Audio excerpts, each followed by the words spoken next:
네, 안녕하세요. 반갑습니다. 부산 외대에서 온 김동엽 교수입니다. 오늘 제가 소개시켜 드릴 소설은 놀림의 땅이래라고 하는 라틴어 제목인데 이 소설을 소개시켜 드리려고 합니다. 이 소설이 한국에 제가 번역을 했는데 나를 만지지 마라 라는 제목으로 1편, 2편으로 해서 출판이 되었습니다. 제가 소개시켜 드릴 내용은 우선 소설의 배경과 또 저자인 호세 리살의 생애에 대해서 소개시켜 드리고 간단하게 소설의 줄거리를 여러분들한테 소개시켜 드리도록 하겠습니다. 마지막으로 이 소설과 저자에 관련된 질문 사항을 함께 나눠보는 그런 시간을 갖도록 하겠습니다. 우선 소설의 배경을 여러분들한테 소개시켜 드리도록 하겠습니다.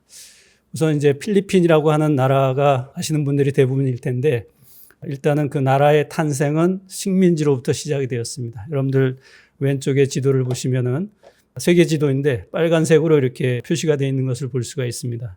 중앙에 빨간색이 이제 이베리아 반도에 있는 스페인 본국입니다. 이 스페인 본국에서 식민지를 개척을 했는데 왼쪽으로 보시면은 북아메리카, 남아메리카, 중앙아메리카 이쪽에 크게 식민지를 개척을 한 것을 볼 수가 있습니다. 오른쪽에 보시면 네모 상자 안에 있는 빨간 부분이 있는데 거기가 필리핀입니다. 그 네모 상자를 좀 크게 확대하면 중간에 있는 그런 지도가 되는데 지리적으로 이제 우리와 비견해서 이렇게 보면 좋을 것 같아서 인천에서 마닐라까지 비행기를 타면 한 3시간 40분 정도 시간이 소요가 됩니다. 상당히 가까운 나라죠. 그죠? 근데 이제 가보시면은 전혀 다른 기후와 풍토를 가지고 있는 것을 볼 수가 있을 겁니다. 맨 오른쪽에 사진을 보시면은 필리핀이 이제 섬으로 되어 있는 군도 국가인데 한 7천여 개의 섬으로 구성되어 있다고 이렇게 얘기를 하고 있습니다. 그래서 위쪽 지역은 루손 지역, 중간엔 비사야스, 그리고 이제 제일 밑쪽에 있는 민다나오 지역 이렇게 지리적으로 구분을 하고 있습니다. 자, 우리가 이제 필리핀 역사를 간단하게 개관을 해보면은 전통 시대, 스페인 식민 통치 시대, 미국 식민 통치 시대, 그리고 독립국가 시대로 나눠볼 수가 있습니다. 제가 사진을 가지고 왔는데 왼쪽으로 위에 보면은 이제 이 부족 단위로 바랑가이라고 하는 그런 마을 공동체인데 지금도 필리핀에 가면은 이 용어를 사용을 하고 있습니다. 우리로 말하면 한 동 단위 정도의 마을 공동체인데 아직도 바랑가이라는 말을 쓰고 있습니다. 이게 이제 전통 시대인데 1565년까지 이 그림에서 이제 보면은 뭐 교역을 하고 있는 모습 아니에요. 그죠? 여기 보면 이제 중국인이 비단을 가져와서 파는 그런 모습인데 이때 벌써 이제 중국인 상인들이 필리핀 군도에 많이 왔다 갔다 하는 그런 기록들이 남아 있습니다. 오른쪽에 이제 약간 크게 확대한 이유는 이제 우리가 스페인 식민 통치 시대가 이 소설의 배경이기 때문에 제가 약간 크게 확대를 했습니다. 보시면 이제 십자가를 세우는 모습이 있는데 이게 이제 기독교를 전파하게 된 그런 배경입니다. 아무튼 스페인은 필리핀이라고 하는 이제 식민 국가를 수립했어요. 여러 마을 공동체들을 통합을 해서 스페인 식민 통치 국가를 만들고 기독교를 전파를 하게 됩니다. 그 기간이 이제 1565년부터 1898년까지 333년이라고 하는 아주 긴 기간 동안 스페인이 필리핀을 통치하게 됩니다. 필리핀이라고 하는 그 나라 이름도 이제 스페인이 지어줬는데 이게 이제 펠리페 2세라고 하는 스페인 국왕의 이름을 따서 만든 국가 이름입니다. 1898년 요 즈음에 미소 전쟁이 일어납니다. 미국과 스페인 전쟁이 일어나서 거기에서 이제 스페인이 패하면서 식민지가 미국으로 이전되게 됩니다. 그래서 1898년부터 2차 세계대전이 끝나는 이제 1946년까지 미국이 식민 통치를 하게 됩니다. 그래서 미국은 오늘날 필리핀이 가지고 있는 많은 근대적인 제도라든가 이런 것들을 이식한 그런 국가로 인식되고 있습니다. 2차 세계대전이 끝나고 1946년에 미국에 의해서 필리핀을 독립시켜 줍니다. 그게 이제 그 이후 이제 오늘날까지 필리핀이 민주주의 정치 시스템을 운영도 하고 마르코스라고 하는 이제 독재 시기도 있었고 또 이제 민주화라고 하는 이제 거대한 물결도 있었고 또 오늘날 경제 발전을 꾸준히 잘하고 있는 이런 국가다 이렇게 보시면 됩니다. 그래서 우리가 뭐 내부의 상세한 내용은 모르겠지만 이런 전통 시대 스페인 식민 통치, 미국 식민 통치, 독립국가 시대 이렇게 시대 구분을 할 수 있다 이렇게 볼 수가 있습니다. 자, 우리가 이 소설의 어떤 배경이 되는 스페인의 진출을 좀 약간 더 알아볼 필요가 있는데 이 그림에서 나오는 사람 이름이 우리에게도 잘 알려져 있는 사람인데 마젤란이라고 하는 사람입니다. 우리가 보통 이제 사회 시간에 세계 최초로 이제 세계 일주를 한 그런 사람이다 이렇게 우리가 알고 있습니다. 마젤란이 필리핀에 도착한 게 1521년이에요. 마젤란은 이제 스페인 왕실의 도움을 받아서 왔는데 원래 이제 이 마젤란은 포르투갈 사람입니다. 그런데 포르투갈에서는 이미 아프리카를 가로질러서 인도양을 와서 이제 이 인도까지 오는 노선을 개척했기 때문에 이 사람이 어떤 이 마젤란의 제안을 받아들이지 않았어요. 그래서 마젤란이 이제 스페인 왕실에 가서 도움을 받아서 함대를 구축해서 이제 이 동방원정을 오게 된 겁니다. 그때부터 한 뭐 40여 년이 지난 이후 1565년부터 본격적으로 이제 식민지를 개척을 하게 됩니다.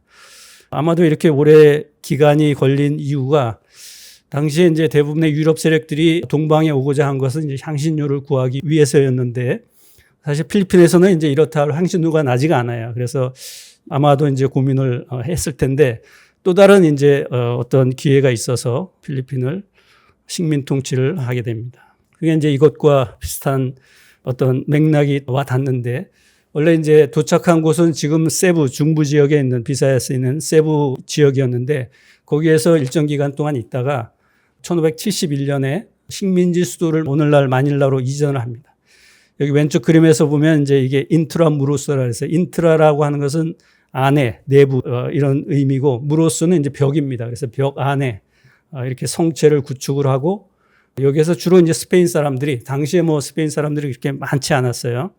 이 사람들이 와서 이 안에서 안전하게 거주하는 이 인트라무로스라고 하는 지금 이제 마닐라에 여러분들 가면은 볼 수가 있습니다. 그리고 이제 저쪽 그림에서 저쪽 너머에 높은 빌딩들이 보이는데 거기가 차이나타운입니다. 민원도라고 하는데 그래서 스페인 식민 통치자들과 중국인과는 아주 밀접한 관련이 있는 것을 우리가 이 그림에서도 볼 수가 있습니다. 아무튼 마닐라로 이전하게 된 이유는 이제 갤리온 무역 때문에 그래요. 갤리온 무역은 스페인이 이제 주로 이제 무역품은 뭐냐면은 중국 상인들이 가져온 비단과 중남미에서 스페인이 채굴한 은을 서로 교환하는 게 갤리온 무역의 가장 중요한, 물론 이제 다른 상품도 있었지만 가장 중요한 상품이었다 이렇게 볼 수가 있습니다. 제가 증명을 해보진 않았는데 여기 이제 차이나타운, 중국의 마닐라에 가면 보이는 차이나타운인데 이게 이제 세계에서 최초로 만들어진 차이나타운이다 이렇게 필리핀 사람들은 얘기를 하고 있습니다. 그래서 이 태평양을 가로지르는 이 갤리온 무역을 통해서 당시의 스페인 식민 통치자들은 경제적 수익을 얻을 수 있었고 또 이 갤리온 무역으로 해서 많은 중국 상인들이 필리핀에 와서 거주를 하게 됩니다. 그러면서 이제 중국 어떤 필리핀 역사에서 많은 차이니스들이 중국인들이 필리핀에 오게 된 계기가 되었다 이렇게 보시면 됩니다. 갤리온 무역은 이제 1815년까지 하게 돼요. 1815년쯤 되면은 이제는 이제 이 어떤 범선을 이용한 갤리온 무역은 시대에서 이제 뒤처지게 된단 말이에요. 왜냐하면 이제 산업혁명이 일어나고 또 동방에서 이런 예를 들어서 비단이라든가 이런 것들도 유럽 세계에서 그렇게 크게 인기를 받지 못해요. 산업혁명 이후에 질 좋고 값싼 그런 상품들이 유럽에서 많이 나오기 때문에 이제 갤리온 무역은 이제 끝나게 되고 1815년에 이제 갤리온 무역이 끝난 다음에 그럼 어떤 경제적인 이익을 취할 수 있는가? 이게 이제 스페인 사람들이 본격적으로 이제 플랜테이션이라든가 농작물을 경작을 해서 국제사회에 이제 내다 파는 이제 그런 쪽으로 이전이 되게 됩니다. 그러면서 이제 현지인들과의 어떤 마찰도 많이 생겨나게 돼요. 그때부터 아마도 이제 본격적으로 물론 이제 오랫동안 식민 통치를 하다 보니까 특히 이제 엘리트의 자녀들이라든가 이런 사람들이 근대적인 교육을 받으면서 자유주의라든가 계몽주의와 같은 이제 그런 사상을 받게 됩니다. 그래서 그런 어떤 사상에 기반을 둬서 이런 민족주의 운동이 본격적으로 시작이 됩니다. 여기 왼쪽 위에 보시면 곰부르자 사건이라고 있는데 1872년입니다. 이건 이제 이 그림에서도 보는 것처럼 3명의 신부가 처형당하는 모습, 공개 처형을 당하는 모습이에요. 이 곰부르자라고 하는데 고메즈, 불고스, 자모라라고 하는 이 세 개의 로컬 신부예요. 필리핀에서 교육을 받고서 신부 서품을 받은 사람이에요. 이 사람들과 스페인에서 바로 온 이 신부들과의 어떤 차별 이런 것들이 극심하다 보니까 이거에 대한 어떤 저항 의식이라든가 이런 것들이 많아요. 그래서 결국은 이 3명이 필리핀 어떤 당시에 배를 선박을 수선하는 그러한 공장에서 폭동이 일어났는데 그 배후로 주목이 돼서 공개 처형을 당한 사건입니다. 이게 이제 동남아시아, 필리핀뿐만이 아니라 동남아시아 전체에서 최초로 어떤 민족주의 운동의 어떤 사건이었다 이렇게 역사가 기록되고 있습니다. 그 다음에 이제 그 오른쪽에 보면 까띠뿌난 봉기라고 KKK라고도 하는데 요 그림에서 나오는 사람은 이제 안드레스 보네파슈라고 하는 혁명가입니다. 호세 리잘과도 이제 아는 사이예요. 이분이 이제 우리가 무력으로 봉기를 해서 스페인과 싸워서 독립을 쟁취해야 한다. 이렇게 무장 봉기를 시작한 게 1896년 8월 23일 요때입니다. 요때는 이제 호세 리잘이 체포되었을 때예요. 1896년 12월 30일에 호세 리잘이 처형되는 그 장면이에요. 이게 이제 지금 마닐라에 가면은 리잘 파크라고 하는데 루네타라고 하는데 거기에서 호세 리잘이 이 처형을 당하는 그 모습입니다. 그리고 1898년 6월 12일에 한 2년 남짓 지난 다음에 이 필리핀이 독립을 선포하게 됩니다. 아기날도라고 하는 장군인데 이 장군이 대통령으로 취임을 하고 또 이제 정부와 또 의회도 구축을 해서 어찌 보면 이제 근대적인 필리핀 자체적으로 만든 근대적인 국가를 가지고서 독립을 선포합니다. 그래서 필리핀의 독립 기념일이 지금 6월 12일로 돼 있어요. 이전에는 7월 4일이었어요. 우리가 아는 것처럼 7월 4일은 4th of July라 그래서 이제 미국의 독립 기념일이란 말이에요. 미국이 필리핀을 2차 세계대전 이후에 1946년에 독립시켜 줄 때 7월 4일에 독립을 시켜줬어요. 그래서 일정 기간 동안에 7월 4일을 독립기념일로 기념하다가 다시 6월 12일로 독립기념일을 바꿨습니다. 호세 리잘에 대한 생애를 좀 살펴볼 필요가 있습니다. 우선 이제 호세 리잘이라고 하는 사람은 이제 어디서 출생을 했느냐?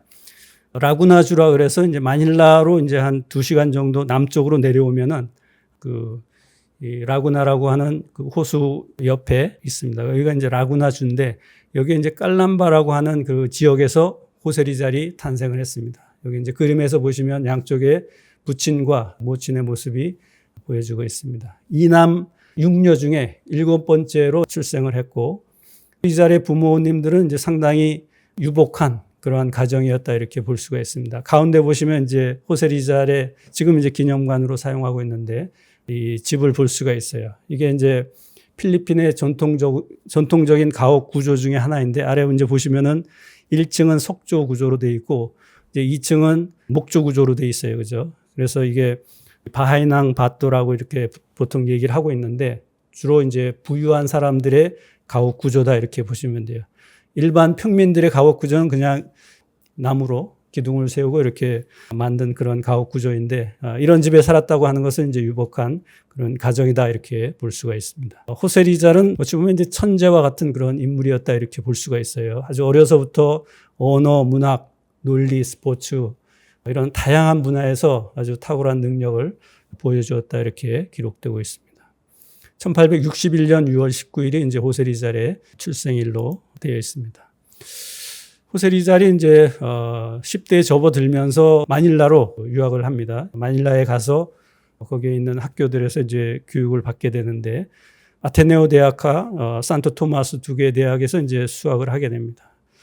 지금 이제 이 아테네오 대학이나 산토마스 대학은 이제 필리핀의 사립 명문대로 있습니다. 여기 이제 산토 토마스 대학의 건물 모습인데 이게 1611년에 이제 설립된 그러한 아시아에서 최초의 근대적 학교다 이렇게 얘기를 하고 있습니다. 그래서 이 호세 리잘은 마닐라에 가서 아테네오 대학에서 문학과 철학 이 학위를 받았고 그리고 이제 산토 토마스 대학이 이제 의대로 유명한데 거기 의대에 가서 수학을 하다가 아무튼 이제 이 차별 의식을 가지게 됩니다.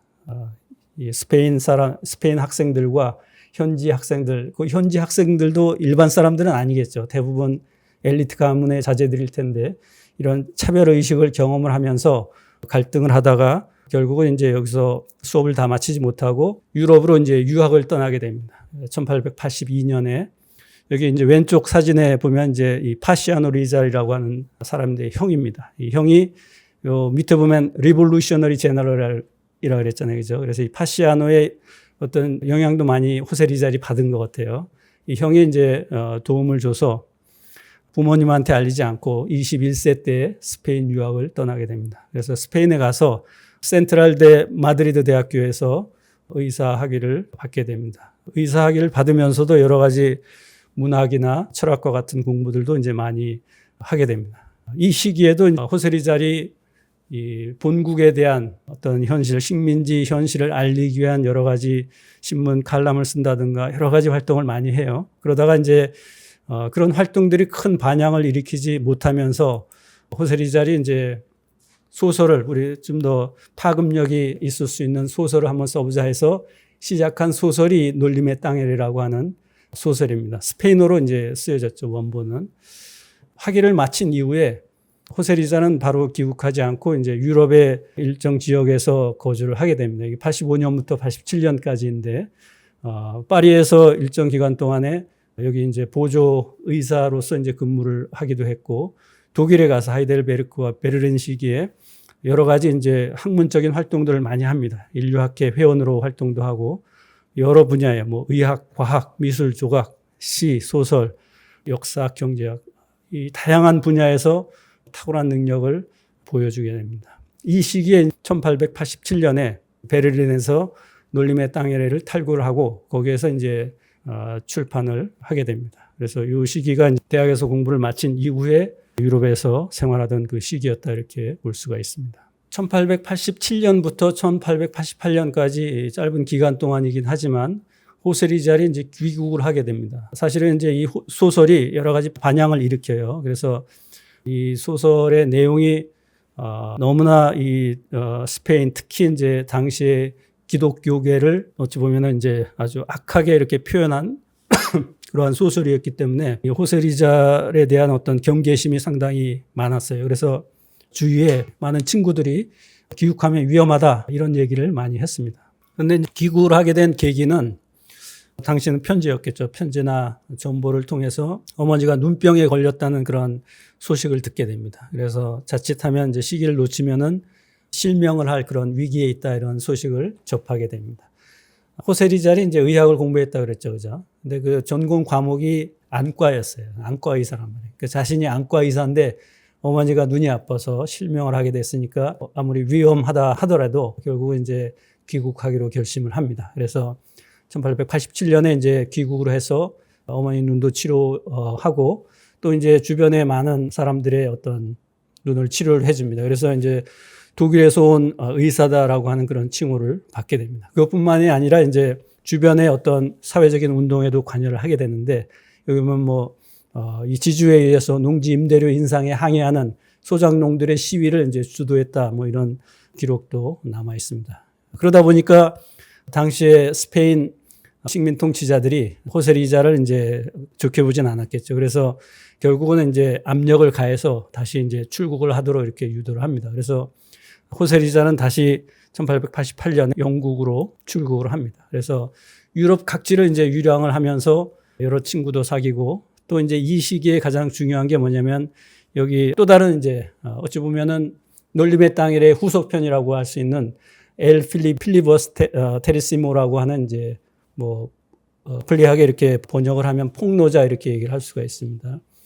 이 소설을 또 써서 출간을 하게 됩니다. 그래서 영국, 프랑스, 벨기에, 유럽 각지를 이제 유랑을 하고 홍콩에서는 일정 기간 동안에 이제 안과 의사로 활동을 하게 됩니다. 아무튼 그래서 놀림의 땅에레와 이 엘 필리버스 테리시모라고 하는 이 두 소설이 호세리잘의 어떤 상징적인 두 개의 소설이다 이렇게 알려지고 있습니다. 호세리잘이 이제 해외로 유랑을 하다가 결국은 이제 귀국을 결심을 합니다. 귀국하면 위험하다는 그런 얘기도 많이 있고 동료들이 많이 어떤 설득을 하려고 했지만 결국은 이제 귀국을 결심을 하고 본국에 들어오게 됩니다. 그래서 본국에 들어와서 여러 가지 이제 사회적인 그런 계몽 활동을 하게 됩니다. 그래서 왼쪽 사진에 보면은 랄리가 필리피나라고 하는 이제 어찌 보면 사회 계몽 단체를 만듭니다. 이게 이제 1892년인데 여기에서 여러 가지 이제 출판물도 내고 공연도 하고 이렇게 하면서 시민들에 대한 어떤 계몽 활동들을 많이 하게 됩니다. 그러다가 이제 식민 당국으로부터 체포를 당하게 돼요. 여기 이제 불법 단체 조직과 불온서적 소지 이것도 이제 다 어찌 보면은 셋업을 해서 호세리잘을 이제 체포를 하게 됩니다. 그래서 이 호세리잘을 당시에 처형을 하지는 않고 민다나오라고 하는 이제 남부 지역에 다피탄이라고 하는 지역으로 유배를 보냅니다. 근데 이제 이 다피탄에서도 호세리잘이 주민들에 대한 뭐 학교도 만들고 여러 가지 계몽 활동을 이제 지속적으로 하게 됩니다. 제가 이제 민다나오를 방문했을 때 호세리잘의 그 기념비가 동상이 있는 걸 봤어요. 그래 약간 놀랐는데 거기 무슬림 지역이었는데 호세리잘은 무슬림이 아니란 말이에요. 그런데 그 동상이 있는 걸 보고 호세리잘이 필리핀의 크리스찬뿐만이 아니라 무슬림들한테도 상당히 어떤 영웅적인 대접을 받고 있구나 하는 그런 생각을 하게 됐습니다. 그 다음에 이제 어찌 보면 호세리잘의 최후의 어떤 그런 장면인데 호세리잘이 유배 기간 동안에 거기에 있다가 당시에 이제 이 1896년쯤 되면은 미소 전쟁이 이제 한참 이루어지고 있어요. 쿠바 전선에서. 미소 전쟁은 미국이 쿠바의 독립군을 지원을 하면서 스페인과 전쟁이 발생하게 된 거예요. 그 전쟁이 이제 태평양을 건너서 필리핀까지 오게 되는 겁니다. 그게 이제 미소 전쟁이고 그 전쟁이 이제 이 스페인에서 이 쿠바 지역에서 일어날 때 의사였던 호세리잘은 입대를 이제 자원을 하게 돼요. 자기가 의사니까 물론 이제 군의관으로 입대를 자원을 해서 그게 스페인 당국으로부터 받아들여지게 돼요. 그래서 배를 타고서 이제 쿠바 전선으로 가던 중에 그 선상에서 체포를 당하게 됩니다. 그건 이제 필리핀 내에서 무장 봉기가 일어나고 이거에 대한 어떤 배후로 지목이 되어서 결국은 체포돼서 다시 돌아오게 돼요. 본국으로 돌아와서 이 그림에서 보는 게 이제 이 산티아고 요새예요. 이 안에 보면 이제 이 오른쪽 사진에서 보는 것처럼 감옥이 있습니다. 이 감옥에 이제 당시 호세리잘의 모습을 이렇게 동상으로 만들어 놓은 모습이 있습니다. 그리고 여기 1896년 12월 30일에 오른쪽 아래 그림에서처럼 이게 이제 호세리잘 파크에 가면은 루네타에 가면 이제 볼 수 있는 이 동상으로 만들어진 처형하는 모습입니다. 이 처형하는 모습을 보면 약간 신기한 게 하나 있어요. 그죠? 우리가 보통 처형을 한다 하면 이제 눈을 가리고 사격조들을 마주 보고서 이렇게 처형을 당하는데 이 그림을 보면은 등 돌려 서 있잖아요. 그죠? 이게 뭐 들리는 그 얘기에 따르면은 호세리잘이 적국의 앞에서 무릎을 꿇는 모습을 보여주기 싫어서 뒤로 돌아서 처형을 당했다 이렇게 얘기가 전해지고 있습니다. 자, 그러면 이제 본격적으로 우리 소설에 대해서 한번 이야기를 나눌 텐데 소설의 이제 원제는 이제 놀림의 땅에라고 하는 이 소설입니다. 놀림의 땅에라는 것은 이제 라틴어인데 성경에 나오는 구절이에요. 성경 요한복음에 나오는 구절인데 이 제목에 대한 이야기가 많이 있습니다. 성경 구절의 한 문장을 따와서 이렇게 제목으로 삼았는데 왜 이 놀림의 땅이라는 이게 이제 예수님이 십자가에서 달려 돌아가시고 무덤에 3일 동안 있다가 부활을 하십니다. 부활을 하실 때 무덤을 찾아갔던 막달라 마리아가 예수님이 신기하잖아요. 이 죽은 사람이 살아났다고 하니까. 그래서 예수님을 만지려고 할 때 예수님이 한 얘기예요. 놀림의 땅에래. 나를 만지지 말라. 혹은 뭐 성경에 보면 나를 붙들지 말라, 붙잡지 말라. 이렇게 이제 우리나라 말로 번역되기도 했어요.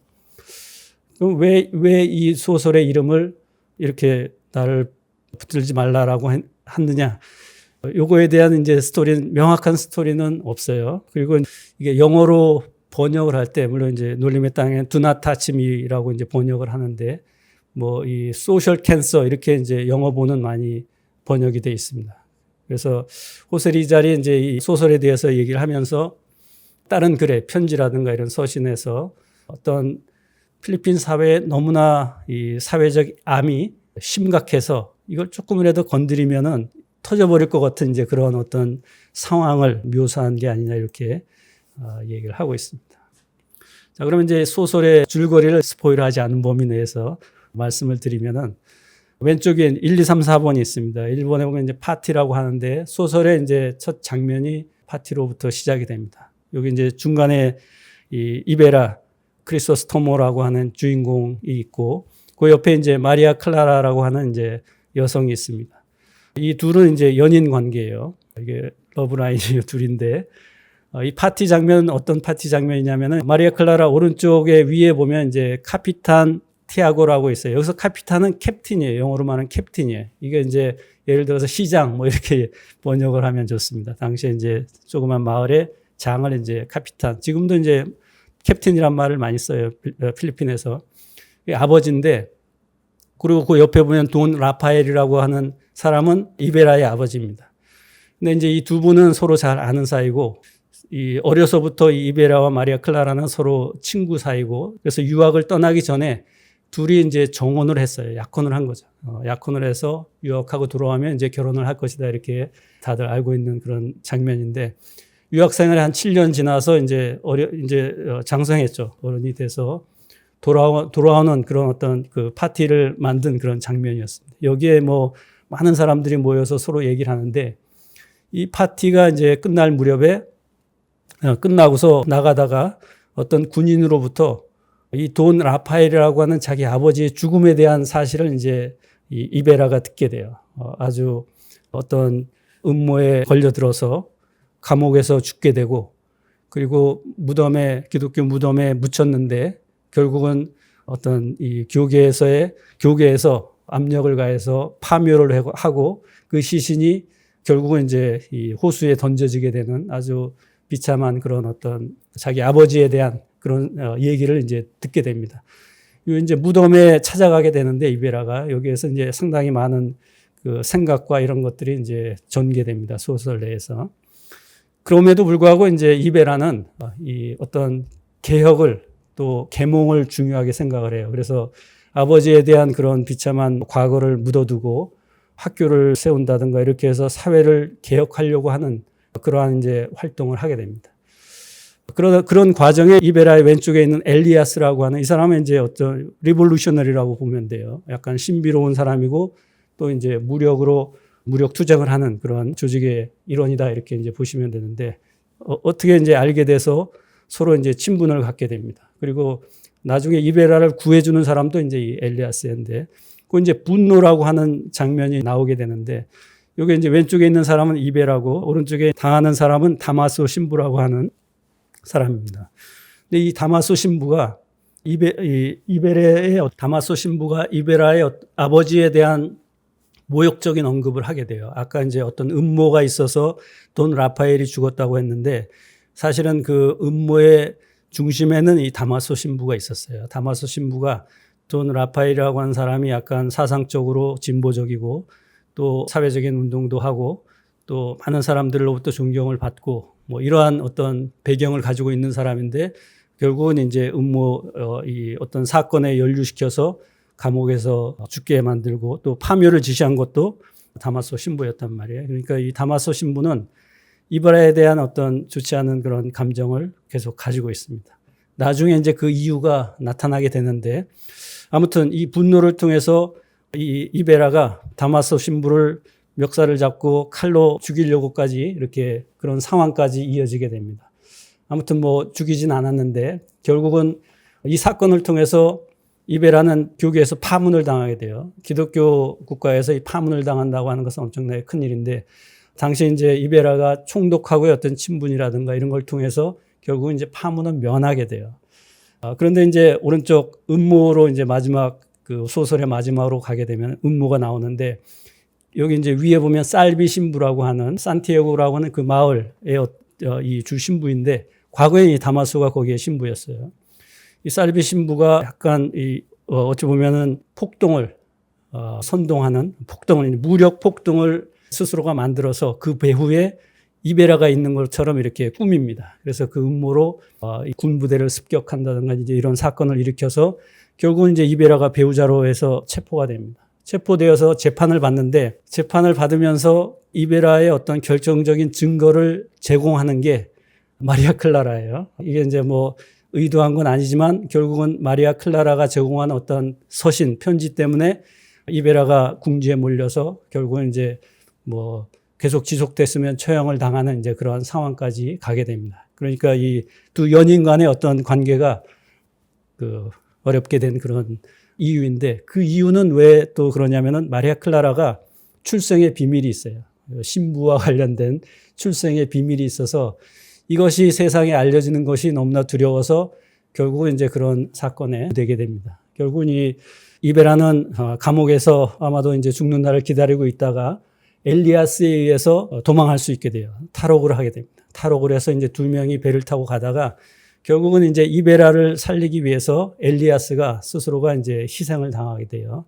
그러면서 이제 이베라는 이 소설의 마지막 부분이에요. 이베라는 이제 살아있고 엘리아스는 결국 그 소설 마지막에 죽음을 당하게 됩니다. 요 이제 몇 가지 소설에 나오는 몇 가지 구절을 제가 소개를 시켜드리면은 이게 타시오라고 하는 사람은 이제 이 철학자예요. 진보적인 철학자인데 이 사람이 이제 이베라가 지금 식민지를 당하고 있는 필리핀에 교계는 많이 썩어 있지만 그래도 정부가 있으니까 정부가 이러한 것들을 좀 고칠 수 있다고 하는 좀 긍정적인 그런 마음을 가지고 있었어요. 그거에 대해서 이제 반박하는 말로 여기 이제 26장에 271페이지에 보면 제가 한번 읽어보면 그저 개인의 이익을 위해 이곳에 왔다가 돌아가는 외국인들이 이 나라의 번영에 관심을 가질 것이라 기대하지 말게. 오직 사랑하는 이들의 귓전에 우리의 집 담장 안에 그리고 우리가 장차 죽어 안식하게 될 조국의 하늘에서만 울려 펴져야 하는 법이네. 이게 이제 이베란 타시오가 한 얘기입니다. 어떤 스페인 당국에 대한 혹은 스페인 왕실에 대한 기대를 갖지 말라 하는 이제 그런 부분이고 이게 이베라가 다마소 신부에게 다마소 신부를 위협하면서 한 얘기가 이제 나옵니다. 이게 제가 읽어보면 당신은 하나님을 대신하는 평화의 사도로서 입으로만 온갖 거룩함과 신앙심이 넘쳐나지만 그 마음에는 탐욕으로 가득한 자요. 당신은 그 어떤 아버지도 알지 못하고 그대 자신의 아버지조차도 기억하지 못하는 사람이요. 보이시오. 당신이 그처럼 멸시했던 이 모든 사람들 중 그 누구도 당신보다 더 비열한 사람은 없소이다. 당신은 말할 것도 없이 유죄요. 이렇게 이제 말을 하면서 다마소 신부를 위협하는 그러한 장면입니다. 여기서 이제 아버지는 많은 부분 우리가 이제 이 조국과도 많이 대비해서 볼 수가 있습니다. 여기 이제 필리핀의 책 중에 하나인데 The First Filipino라고 하는 최초의 필리핀인이라고 하는 책이 있어요. 이 책이 누굴 상징을 하냐면 이제 리사를 상징해요. 리사리 이제 최초의 필리핀 식민 어떤 스페인 식민지 국민이 아니라 스스로 어떤 자주적인 그러한 최초의 필리핀 사람이다. 그런 의미로서 이제 First Filipino라고 하는 책을 썼습니다. 나중에 엘리아스가 감옥에서 탈옥시킨 이후에 이베라한테 외국으로 떠나라고 얘기를 해요. 외국으로 떠나서 거기에서 후일을 도모하라 이렇게 이제 얘기를 하는데 이베라는 그거에 이제 대항해서 이 얘기를 합니다. 제가 읽어주면 자신의 조국을 위해 싸우는 것은 범죄가 될 수 없습니다. 지난 300년 동안 우리는 저들에게 구걸하며 살았습니다. 저들의 사랑을 구했고 저들을 형제라고 불렀습니다. 저들의 대답은 어떠했습니까? 모욕하며 빈정대고 동일한 인간으로 취급하지도 않았습니다. 그대가 언젠가 말한 것처럼 하나님은 우리를 이대로 내버려 두시지 않을 것입니다. 그분은 독립을 위해 싸우는 모든 사람들에게 도움의 손길을 펼칠 것입니다. 이렇게 이베라가 엘리아스에게 이제 얘기를 합니다. 이 이야기 중에 이제 사파가 하나 들어 있습니다. 시사 이야기인데 이 이야기는 필리핀에 억압받는 민중의 한 이야기를 이 사파 속에서 쭉 이어져 오고 마지막에는 이 두 이야기가 합쳐지는 이제 그러한 전개를 볼 수가 있어요. 시사라고 하는 엄마인데 남편은 뭐 노름꾼이고 술주정뱅이라서 집안에 잘 오지 않아요. 그런데 이제 이 아들이 두 명 있어요. 바실리오 형과 크리스핀이라고 하는 이제 형인데 너무나 가난해서 이 둘이 어려서 학교는 못 가고 성당에서 허드렛 일을 하는 그런 일을 하는데 이 성당에서 어떤 물건을 훔쳤다고 하는 그런 누명을 받게 됩니다. 그 누명을 받으면서 크리스마스 이브에 집에 돌아가야 되는데 어린 나이에 못 들어가게 이제 맞고 또 이 어떤 이 체벌을 당하고 하다 보니까 도망을 하게 돼요. 도망을 하다가 결국은 둘이 다 실종을 하게 되는데 동생 크리스피는 이제 그 도망하는 과정에 죽는 것으로 나오고 형은 바실리오는 상처를 당해서 뭐 아무튼 실종이 돼서 없어졌어요.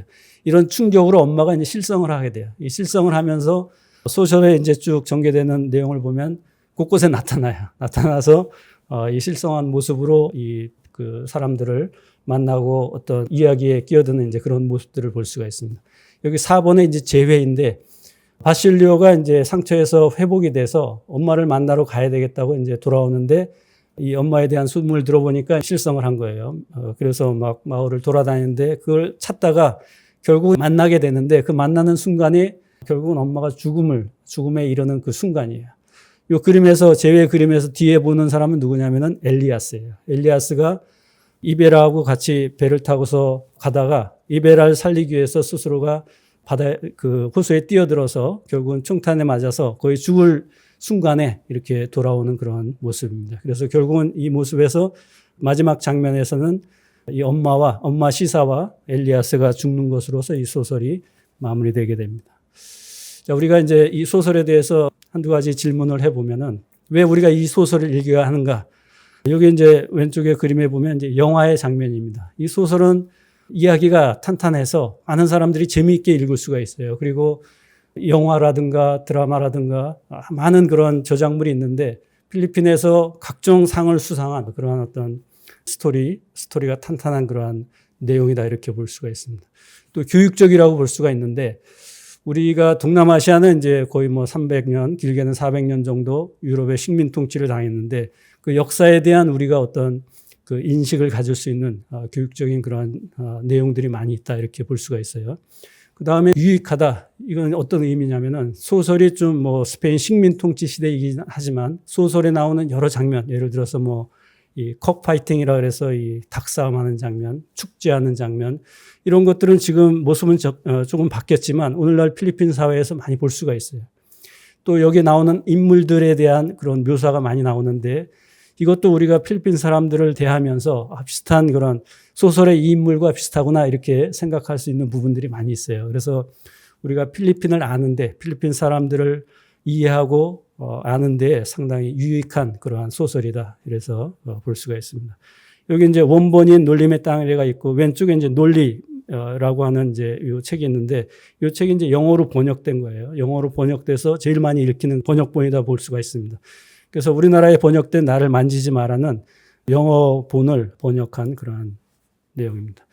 마지막으로 이제 우리가 보면은 리살이 필리핀 국민 영웅으로 탄생하게 된 배경. 우리가 뭐 소설을 썼다 그래서 소설 하나로 하나의 국민 영웅이 된다. 이건 좀 의심스러울 수가 있단 말이에요. 그죠? 근데 리살이 필리핀의 국민 영웅으로 자리매김하게 된 것은 미국의 식민 통치에도 이제 어떤 영향이 있다 이렇게 해석을 하기도 합니다. 여기 보면 이제 쿠퍼법이라는 게 있어요.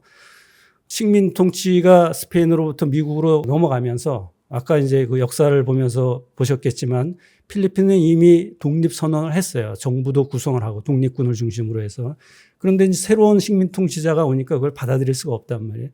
그래서 미군과 새로운 식민 통치자로 오게 된 미국과 필리핀의 독립군 사이에 치열한 전쟁이 한 2년 동안 벌어져요. 1898년부터 1902년까지 1901년까지 이제 한 2년 남짓 전쟁이 벌어졌는데 이때 많은 필리핀 사람들이 학살이 되고 또 미국의 현지의 당시의 어떤 이 언론에 따르면은 필리핀 사람들 아주 미개한 그러한 종족으로 이렇게 묘사를 하고 있어요. 근데 이 쿠퍼라고 하는 사람은 미국의 하원 의원이에요. 근데 이제 우연하게 리살의 저작을 보게 돼요. 당시에 이 놀림의 땅이래가 이 독수리의 비상이라는 제목으로 이제 영어로 번역된 것을 읽게 됩니다. 그러면서 이런 사람이 필리핀의 이런 어떤 지적으로 뛰어난 사람이 필리핀의 어떤 국민이라고 하는 거에 이제 놀라게 돼요. 그러면서 이 쿠퍼법을 발의를 하게 돼요. 이게 이제 필리핀 오거닉 액트라 그래서 1902년에 이제 만들어지게 되는데 이 법을 계기로 해서 미국은 필리핀을 유화적 동화 정책으로 전환을 하게 됩니다. 이전에는 군인들이 와서 강압적인 그런 정책에서 이제는 여기 그림에서 보는 것처럼 미국 사람들이 와서 전국에 공립학교를 세워서 영어를 보급하고 또 여러 가지 새로운 뭐 선거 제도라든가 이런 근대적인 제도를 미국에 이식을 하게 돼요. 그게 이제 유화적 동화 정책이에요. 이런 정책 때문에 많은 필리핀 사람들이 미국에 대해서 고맙게 생각을 하고 또 미국을 선생의 국가, 선교사의 국가 이렇게 이제 생각을 하게 됩니다. 독립 이후에 1956년에 필리핀 정부는 리살법이라고 하는 법을 제정을 해요. 리퍼블릭 액트 1425 이걸 제정을 해서 필리핀 각급 학교에서 이 호세 리살의 생애와 그 저작에 대해서 학습하도록 이렇게 법으로 제정이 돼 있어요. 그래서 과목에 다 있어요. 그러다 보니까 이제 필리핀 사람들은 이 소설을 가지고서 대부분의 우리가 고등학교까지는 의무 교육으로 돼 있으니까 대부분의 필리핀 사람들은 호세 리살에 대해서 알고 놀림의 땅의 스토리에 대해서 알고 거기에 나오는 시사가 누구이고 이런 것들을 안단 말이에요. 그 정서도 상당히 이 소설로부터 필리핀 국민들이 많이 가지고 있습니다. 제가 이제 오른쪽에 보네파시오의 얼굴과 그 동상을 가져온 이유는 필리핀의 약간 급진적인 역사학자들은 호세 리잘보다는 보네파시오가 더 국민적인 영웅이다, 독립의 영웅이다 이렇게 주장하는 사람들이 있습니다. 그건 왜냐하면 호세 리잘은 계몽주의자고 스스로가 스페인과 싸워서 독립을 쟁취하려고 노력했던 사람이 아니라 이 협력하고 개혁하고 하려고 하는 이제 그런 성향을 가지고 있는데, 왜 그럼 미국에서는 호세 리잘 이렇게 국가적 영웅으로 만들었느냐? 식민 통치자의 입장에서는 보네파시오와 같은 급진적인 그런 혁명론자보다는 리살과 같은 개혁주의자가 훨씬 더 국가적 영웅으로서 식민 통치자의 입장에서는 더 부합된다, 이런 주장이 있습니다. 자, 요 그림을 보면 이게 마지막 장면인데, 처형 전날 밤에 호세 리잘이 쓴 시가 있어요. 미 울티모 아디오스라고 하는 이 제목인데, 번역하면 나의 마지막 작별이라는 이제 제목입니다. 요 가운데 보면 이제 호세 리잘이 감옥에서 글을 쓰고 있는 거예요. 헝겊가 같은 데 이제 이 시를 쓴 다음에 여기 이제 손 있는 데 보면은 이제 램프가 있어요. 그 램프 안에 몰래 숨겨놨다가 처형당한 이후에 그 누이가 와서 호세 리잘의 어떤 그 가지고 있던 물건들을 수습해가는 과정에서 발견된 시입니다. 이 시가 우리나라 말로도 번역이 돼서, 여기 왼쪽에 사진 보면 산티아고 요새에 가면은 기념관이 있어요. 그 기념관에 우리나라 글로도 전시가 되어 있습니다. 이걸 제가 마지막으로 읽으면서 강의를 마치도록 하겠습니다. 내 영원히 사랑하는 그리운 나라 필리핀이여, 나의 마지막 작별의 말을 들어다오. 그대들 모두 두고 나 이제 형장으로 가노라.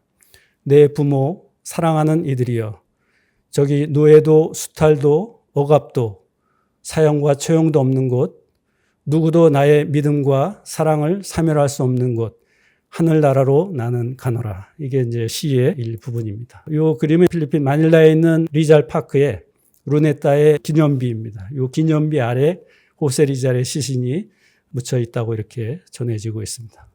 자, 강의를 들어주셔서 감사합니다.